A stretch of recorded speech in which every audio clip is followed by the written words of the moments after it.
Know yourself. Know what internal implicit biases you have.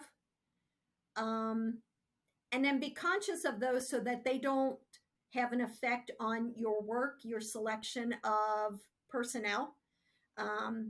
Because sometimes implicit biases can cause you to not hire who is truly the right person for the position. You're always learning. Always accept learnings from anyone. If you come to a point where you think you don't have to learn anymore, it's time to retire. Because there are new things that are always coming, so you're going to be a lifelong learner. Try and find someone who would be a good mentor.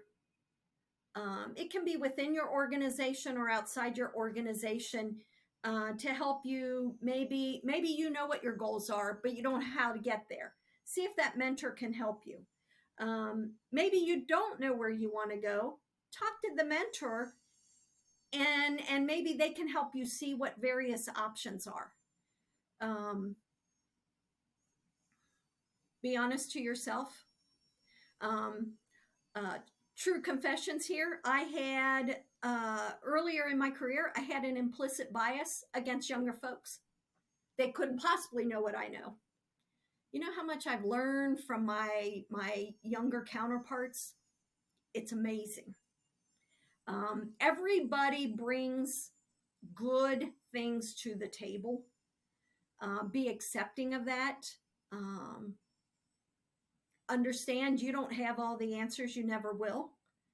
And I think it was Richard Branson had a saying, and I'm going to paraphrase his saying, but it essentially indicated that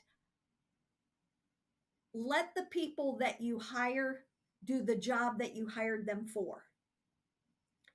So if you've hired someone as an IP, yes, we train them and things like that.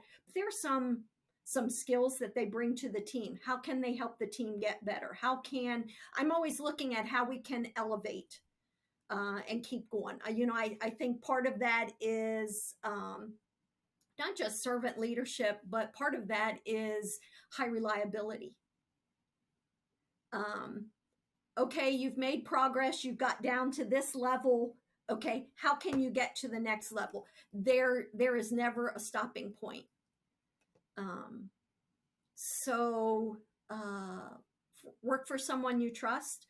Work for someone who will go to bat for you, regardless of what level you're working. So if you're just an IP, and I don't mean just an IP, but if you're an IP, whether you're an IP manager, a director, a network director, you have to be able to trust your leadership, and especially trust especially one up, but I would say two up as well.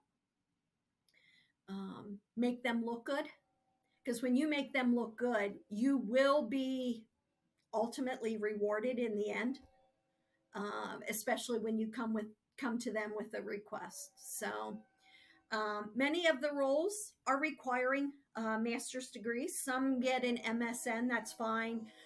My master's is in organizational leadership. Like I said, it's more of a business degree, but it was what I needed where I was in my career at that time.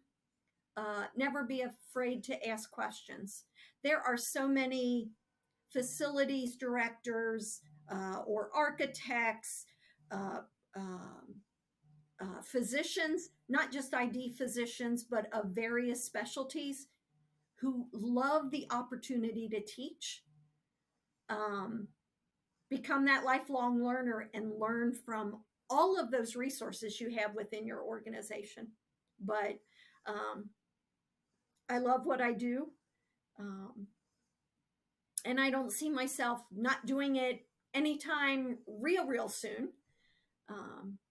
So that's my message.